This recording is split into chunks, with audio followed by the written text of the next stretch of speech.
Your Honor, I have evidence Robyn Brown lied. And it cost someone their life. The words didn't just ring out. They crashed into the courtroom like a clap of thunder. Conversations halted in mid-sentence. The soft hum of papers being shuffled and pens clicking stopped abruptly. Even the subtle buzz of the fluorescent lights seemed to dissipate into nothing. Each and every person in that room became motionless. Robyn Brown occupied the defendant's table, wearing a black long-sleeve dress that engulfed her body, as if attempting to become one with it. Her knuckles turned white as she clenched her hands together. Fingers knotted like in prayer. Her eyes darted, not to the prosecutor, not to the jury, but to Kody Brown. Kody sat mere feet away from her, stiff as a board. His arms were crossed so tightly over his chest that it seemed to hurt. His jaw was clenched tight, his lips pressed into a thin line of anger. But his eyes didn't waver from Robyn. They weren't warm. They weren't even sad. They were cold, observing, calculating. The courtroom itself seemed to have contracted. The pale beige walls, the dense wood paneling, the faint aroma of oiled oak from the judge's bench. All seemed closer, tighter, heavier. You could sense the gravity of the gazes of the gallery, of the jury box, of the reporters with their notepads at the ready, like weapons. And then there was the judge, an older man with thinning silver hair and piercing eyes that saw everything. His face did not move, but his stance quivered ever so slightly forward, as if he too sensed the earth under this test splitting open. He spoke in a low but firm voice, shattering the silence that had enveloped the room. Proceed. The single word was brief. It was commanding. It authorized. Not merely to talk, but to unleash something that no one in that room was prepared for. The witness, in the box, clung to the railing as if it alone were supporting her. Her voice had been firm when she delivered the punch, but now it shook a little. She drew a deep breath, as if preparing herself for the tempest she was going to unleash. Journalists shifted uncomfortably in their seats, cameras refocusing to catch every flicker of an eyebrow, every pulse of emotion. You heard the soft snap of a pen in the back of the room, someone writing down notes they already knew would hit the front page. Robyn's breast rose and fell in fast, jagged breaths. Her lips parted. Perhaps she was going to protest, to defend herself, but nothing came out. She remained silent. Such silence in such a courtroom as this was more effective than any shriek. Outside the courthouse, business as usual. Cars drove by. The sun sat heavy over the city. People strolled by with shopping bags and coffee cups, oblivious to the fact that inside the storm was about to brew that could ruin a whole family's reputation. But in here, the air was heavy, dense, like the instant before lightning tears the sky apart. The case, up until now, had been regarding the sort of things the tabloids were already keen on gnawing on. Money disagreements, messy documents, rumors about property that may not have been properly split. The sort of case that was good for gossip, but wouldn't destroy lives. But this was different. This was no longer about money. No longer about documents. This was about death. Robyn's eyes darted briefly to her attorney, a tall man in a perfectly pressed suit whose expression didn't change. He didn't touch her arm. He didn't whisper to reassure her. He just stared forward, as if waiting to see if the floor would collapse under them. Across the room, the prosecutor slowly adjusted his tie. He had the air of a man who knew precisely what he was doing. The slow, calculated movement of a man who had just opened a door and knew everyone in the room was going to have to walk through it, whether they wanted to or not. In the back row, Christine Brown was rigid and tense, lips so compressed they seemed bloodless. Next to her, Janelle leaned forward, her brow knit, eyes fixed on Robyn as if attempting to read every micro-expression, every blink, every muscle twitch.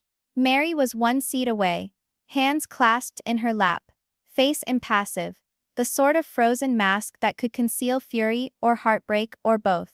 The judge's gavel was within reach beside his hand, but he didn't move for it. Not yet. This moment was more than rule and order. This was the moment the truth, or some semblance of it, was going to be exposed. The witness finally spoke once more, her tone quieter but more pointed. like glass moving across a table. Robyn didn't lie to this court. She lied to all of us. And because she remained silent, someone we loved is dead. There was a gasp that ran through the gallery, a sound people don't intend, drawn from some deep and uncharted place. Robyn winced. Barely at all. But it happened. Kody settled back in his seat, leaning against the railing now, eyes squinting. He hadn't said a word yet, but you could practically hear the wheels turning behind that clenched jaw. A woman somewhere in the crowd grasped her chest in horror, eyes wide. Another man spoke in a hushed tone to the person next to him, and was immediately shushed. The tension was breathing now, living, spreading its fingers into every crevice of the courtroom. The bailiff, over by the wall, fussed a bit with his position, gazing around the room as if he was expecting someone to swoon or make a break for the door. Robyn's thoughts, although little was revealed on her face, were a tempest. Her heart beat so rapidly she could feel it in her fingers. Each moment of silence drawn out felt like a century. She wanted to shriek that it wasn't so. She wanted to tell, but she also knew, perhaps unconsciously, that one inopportune word could be the end of her. And so she sat, motionless, silent. The prosecutor moved forward, his hand lightly laid along the edge of the witness stand. "Tell the court," he spoke quietly, but with a heaviness that bore down on the air, "precisely what you mean by that." The witness swallowed. "I mean that Robyn Brown possessed information which could have avoided a tragedy, information which could have saved a life, and she refused to share it." All of the cameras in the room snapped simultaneously. Kody's head jerked around to Robyn now, his eyebrows furrowed, his mouth in a hard, grim line. The judge did not blink, did not flinch, simply waited. And then, silence. No one got up. No one would. It was the sort of moment when the world seems held still, when everyone in the room is aware that they're standing on the threshold of something that will transform everything. The case wasn't a money case anymore. It wasn't a property case. It wasn't even a custody case. It was a death case. It was a case about a lie, and was going to rip the Brown family apart, bit by bit, in front of the whole world. The witness's words still lingered in the air like smoke from a blast. Impossible to avoid. Impossible to breathe past. Every eye was on her. Some were wide with shock, some narrow with suspicion. The prosecutor moved aside slightly, allowing her to take the stage. "Go ahead," he said. "Tell the court what you told me." The woman took a deep breath. It was Janelle Brown. She was shaky at first, but with every sentence her tone grew more steely. "Robyn knew," she declared, her eyes riveted like a laser beam on the defense table. "She knew the truth for months, and never said a word. Because she kept quiet, we lost Garrison." The name struck the courtroom like another blow. A sharp gasp came from somewhere in the gallery. Reporters' pens flew across paper. Camera shutters clattered. Christine Brown's hand shot up to cover her mouth. Her eyes glistened instantly. The tears so sudden it was as if they had been waiting for the right moment to fall. Mary's eyes shifted downward. Her lips pressed together so tightly they looked painful. Robyn didn't stir. She didn't blink. But her hands folded together. One thumb plunged so deep into her palm that it created a white mark. The judge, having been as immovable as stone since the bombshell had been dropped, at last spoke.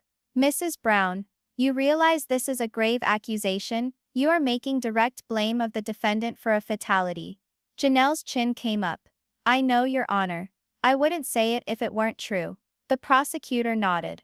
"We have evidence," he said, addressing the jury. "We have messages, emails, and records establishing that Robyn Brown knew of a situation that put a member of her family in jeopardy. She was able to take action, and she didn't." Robyn's lawyer at last broke his silence. "Objection speculative." The judge thought about it for a moment before responding. "Overruled. But keep your remarks anchored to verifiable facts." "Counselor." The prosecutor moved over to his table and retrieved a fat file. The edges of the paper seemed frayed, as though they'd already been touched 100 times. He extracted a printed text message exchange and held it aloft. "This," he continued, pacing in the direction of the jury, "is from 3 months prior to the tragedy. It is a text between the defendant and somebody else. It says, he looked at the page and his tone was acute. Don't tell anyone yet. If Kody finds out now, it'll ruin everything. Robyn Brown. The room responded right away. It was a murmur that was in between outrage and disbelief. Robyn's face spasmed. Barely. At the sound of her own words being read out loud. Christine's crying had ceased, to be replaced now by a stone-hard locked gaze at Robyn, as if she was fighting against a tide of fury. The prosecutor went on. This is not hearsay. This message was pulled directly from the recipient's phone. It was authenticated by forensic examiners. It was her words. He stopped to allow the significance of that to sink in. And over the weeks that followed, he said, $60,000 was quietly transferred out of a family account that could have been spent to avoid what happened. Instead, it disappeared. And Robyn Brown was the only one with direct access. A collective gasp of shock ran through the gallery once more. Robyn's lawyer stood. Your Honor, my client isn't here on trial for mishandling money. She is here for a wholly unrelated civil case. The prosecution is obviously trying to. The judge raised a hand. Counselor, the court will determine whether this is relevant. Sit down. Janelle's voice sliced through the tension. We trusted her. We all did. She claimed she was the one who held the family together. But when we needed her most, when one of us needed her, she remained silent. Her voice broke, and for an instant she looked like she would shatter. But then she stiffened her spine and glared at Robyn again. And because she remained quiet, my son is dead. The ensuing silence was the kind that stung your ears. Robyn's lips opened. That's not, she began. But her lawyer's hand rested lightly on her arm. A warning without words. She closed her mouth. Kody's response was peculiar. He sat back, his eyes fixed on Janelle with an expression that was difficult to decipher. A mix of incredulity, fury, and something else altogether. His arms slowly relaxed, fingers drumming on his leg, as though he was calculating each option, every consequence. The faces of the jury were a study in skepticism and compassion. Some leaned in, starving for more. Others appeared to be trying to complete a puzzle they hadn't even known was missing pieces until this moment. In the back of the room, a reporter made a quiet call on his phone, his tone low but insistent. Whatever he was explaining to his editor, it was going into the headlines. Today, the judge cleared his throat. Mrs. Brown, he addressed Janelle, you may come down. The court will consider this evidence and determine its admissibility for the purpose of this trial. Janelle nodded and exited the stand, her high heels clicking sharply on the wood floor. She did not look at Robyn as she went by her. She did not look at Kody. She just left, her shoulders stiff and her jaw clenched. Robyn's eyes trailed after her until she disappeared. Then, hesitantly, she let her eyes drift back to the prosecutor. And there, for an instant, the facade slipped. The fear was apparent, genuine, and the jury saw it. The echo of Janelle's heels receded into the distance, but the tension she left still lingered in the courtroom. The prosecutor lost no time. He backed away from his table, picked up a medium cardboard evidence box, and bore it to the middle of the courtroom. It was wrapped in layers of bright red evidence tape, the words stamped in bold black lettering. The bailiff came over, slicing the tape carefully with a small utility knife. The blade cutting through the seal was silent, but amidst the quiet of the room, it seemed to reverberate. Stacks of paper were inside the box, some new and freshly printed, others creased, worn and highlighted with yellow. A few manila folders were filled with photographs and flash drives in plastic bags. The prosecutor retrieved the first stack, a stack of printed emails. He held them in his hand as he moved towards the jury. These, he started, are authenticated communications between the defendant, Robyn Brown, and multiple individuals associated with the events leading to the tragedy. They were seized via a court-ordered search of electronic devices. He raised the top page. This was sent from Robyn's email account at 2:13 p.m., 3 days prior to Garrison's death. It says, his tone grew sharp, controlled. Don't let them know I knew first. If Kody finds out, it'll ruin everything. Robyn Brown. The courtroom burst into immediate chaos. Murmurs spread like a wave across the courtroom, some angry, some shocked. One of the jurors leaned forward so far that his hands were clutching the edge of the box in front of him. Another scribbled furiously on her notepad. Kody hammered his hand on the defense table, the sound harsh and loud. "This is ridiculous," he bellowed. The judge's gavel cracked once. "Mr. Brown, calm down or you will be removed from this courtroom." Kody sat back, folding his arms once more, though his breathing was labored. His gaze flew back and forth between Robyn and the prosecutor, and his face changed too fast. Confusion, anger, perhaps even fear.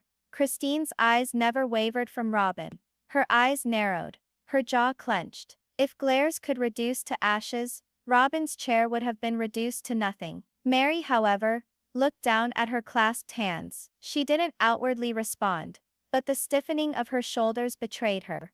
Robyn's own face had paled. She sat rigidly, her eyes flashing briefly to her lawyer, who sent a discreet shake of the head, a wordless command not to talk. The prosecutor continued. He set the email on top of the pile, and withdrew another sheet of paper, a bank statement. This, he indicated, holding it up so the jury could see, is out of a joint family account. On the same day this email was sent, there was a withdrawal for precisely $60,000. That cash was sent to a different account in the defendant's name. A shudder of sound rippled through the gallery. And in addition to this, he added, this transfer was preceded by 3 distinct cash withdrawals, a total of $42,000, made prior to the event. Robyn's lawyer stood up. Your Honor, defense holds the position that these transactions bear no connection to the case at hand, and have no causal link to the prosecutor interjected neatly. The link, Your Honor, is that this money might have averted the tragedy. Money was required for intervention, for security measures, for expert help, and instead the money disappeared. And 3 days later, Garrison had vanished. The judge glared at the defense attorney. Overruled. Proceed. The prosecutor placed the papers aside, and dug into the box once more, this time extracting a small transparent evidence bag holding a black USB drive. This, he said, was discovered in one of the locked drawers in the defendant's home office. On it were a number of files, including recorded phone calls and messages. One of those recordings bears directly on the case. He handed the bag to the bailiff, who brought it to the judge. The judge looked at it cursorily before nodding. Proceed. The prosecutor inserted the USB into a laptop on his desk, hooked it up to the sound system in the courtroom, and hit play. There was static at first, then a voice. Robyn's.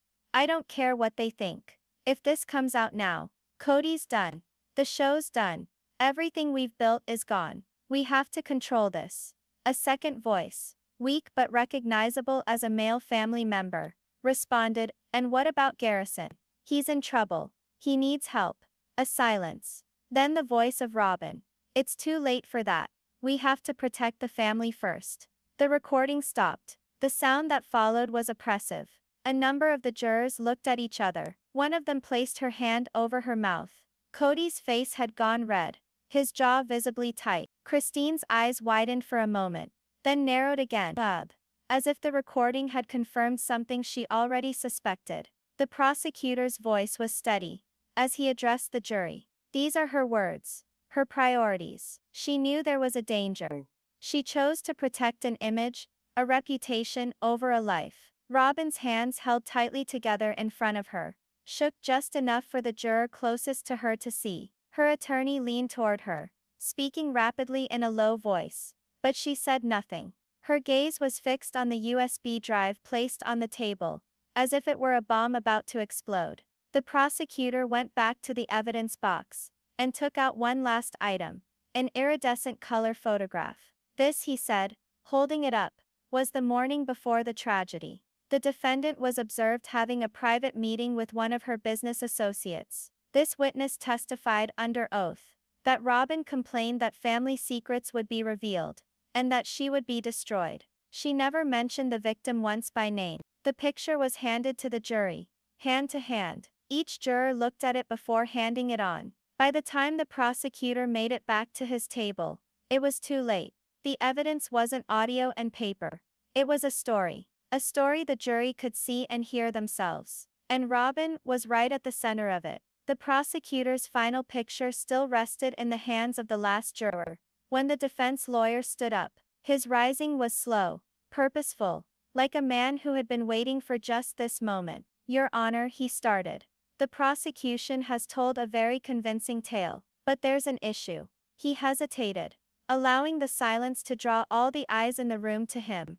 It's not the entire tale. Robyn's head cocked ever so slightly, her face a mask. Was this all part of their plan, or was she just as uncertain as the rest of the courtroom? The defense lawyer strode to the middle of the room, his tone low but firm. Yes, Robyn did send that email. Yes, she transferred the money. And yes, she did say those words on that recording. He left that admission suspended in midair. The gallery whispered. The jury shifted uncomfortably. But the context, he continued, walking slowly back and forth, has been omitted. He walked up to the jury box. The prosecution would have you think Robyn Brown was defending herself. But she wasn't.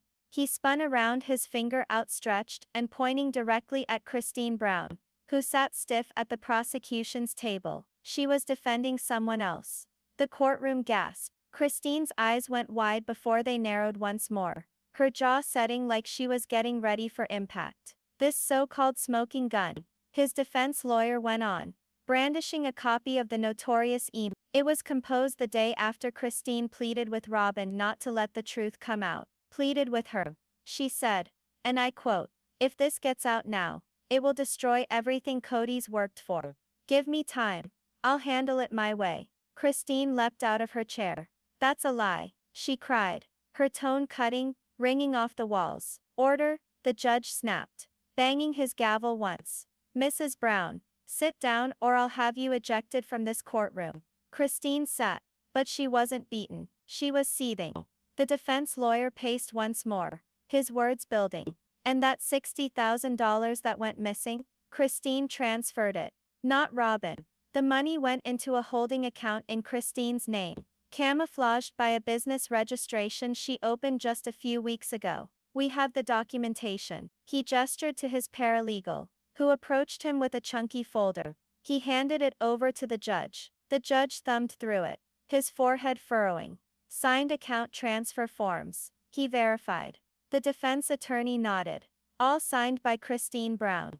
My client, Robyn, only found out about this afterward. She remained quiet, because she was instructed by Christine that it was to protect the family from outsiders who would exploit the tragedy against them. The jury appeared speechless. Some crossed arms and sat back, as if attempting to reinterpret everything they'd heard. Others sat forward, their eyes narrowing at Christine.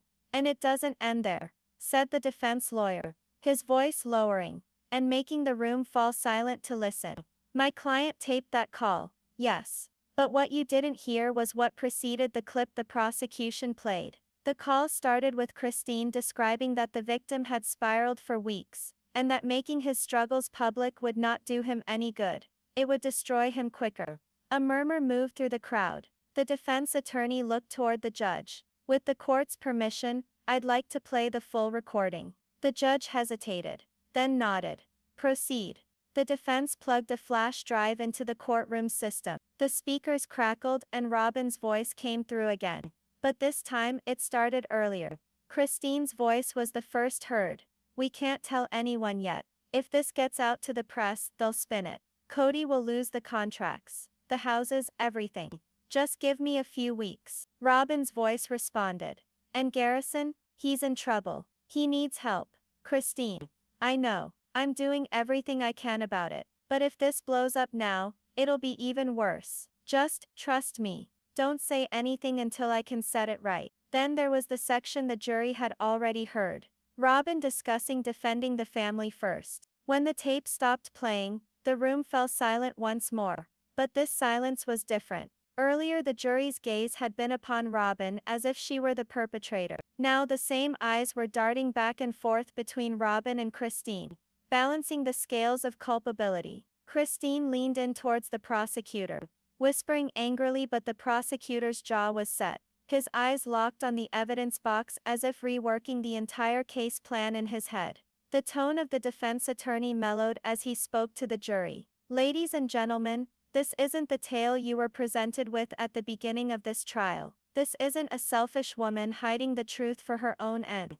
This is a woman who, rightly or wrongly, obeyed the plea of another to prevent the destruction of the family. She made an error, yes, but she is not the demon here. He returned to the defense table and placed his hand lightly on Robyn's shoulder. She didn't create this tragedy. She was in the middle of a family already disintegrating. The judge glanced over at the prosecution. Do you want to cross-examine on this new evidence? The prosecutor paused, looking at Christine. Her face was twisted with anger and something else. Fear. At last he stood. Not right now, Your Honor. That above all caused the gallery to hum. Reporters wrote in a whirlwind. The atmosphere in the courtroom had changed. For the first time since the trial, Robyn glanced up, straight at Christine. There was no smugness, no self-satisfaction. Just an unblinking steady stare. And Christine, she didn't glance away. But the color had left her face, because now she knew the tide had turned. The courtroom clock ticked more loudly than ever before, each tick cutting into the strained silence. Hours had passed, and the jury was still out, deliberating in secret. Outside, reporters besieged the courthouse, waiting for a shred of news. But inside, nothing shifted. Not Robyn, not Kody, not the scores of onlookers who were all holding their breath. When the bailiff eventually opened the door, the air changed. All rise, he boomed, his voice echoing off marble walls. The jury entered, their faces impassive, their steps slow and measured. Christine clutched the armrest. Mary was fighting back tears. Even Janelle, normally serene, appeared to be petrified. The judge spoke to the foreperson of the jury. Have you reached a verdict? The foreperson, a middle-aged woman with piercing eyes, stood up. We have, Your Honor. Each person in the room leaned forward. In the case of the state versus Robyn Brown.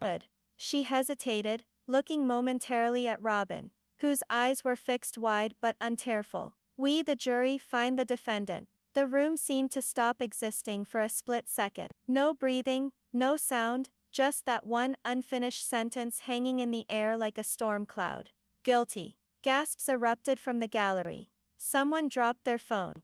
Christine's hand shot to her mouth, eyes wide with shock. Mary's tears finally spilled over, streaming silently down her cheeks. Robyn didn't move at first. She just stared ahead, her mouth slightly open as if the word itself didn't make sense to her. Then she turned her head toward Kody. You said you'd protect me, she whispered, her voice trembling. But Kody didn't answer. He didn't even look at her. His gaze was locked on the floor, his shoulders heavy, as though the verdict had crushed something inside him too. The judge's gavel came down. Order in the court. He looked straight at Robyn.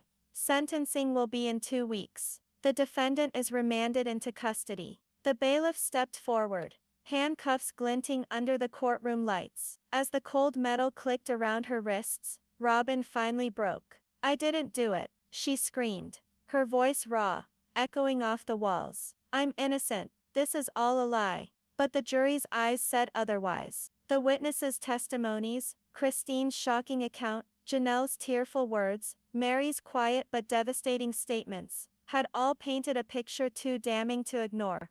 They led Robyn out of the room, her black dress swaying behind her like a shadow that would never leave. Kody sat for an eternity. As the room started to clear, he did not pursue her. He did not yell after her. And for the very first time, possibly ever, people witnessed Kody Brown appear, helpless. Reporters yelled out questions outside the courthouse. Cameras popped. Headlines were being constructed in real time. Robyn Brown guilty. Stunning verdict in sister wives scandal. Family testimonies crush Robyn. Where was Kody? Christine emerged with Janelle and Mary. The three of them ringed by microphones. Christine's voice was firm when she finally began to speak. This wasn't about revenge. This was about the truth. And today, the truth won. But as the sisters exited, a silent discomfort came over the crowd. Because while the verdict had been obtained, rumors still circulated. Some vowed there were gaps, unasked questions the trial never touched. Some imagined that someone else had called the shots, someone still out there somewhere. And some weren't sure Robyn was even guilty. A news crew's camera zoomed in on Kody as he finally emerged outside. He didn't glance at the press. He didn't gaze up at the sky. He simply marched over to his car, jaw clenched, and drove off. And in that instant, it seemed like this wasn't the end of the tale, but the beginning of something infinitely more sinister. Because secrets, particularly in the Brown family, never remain in the ground long.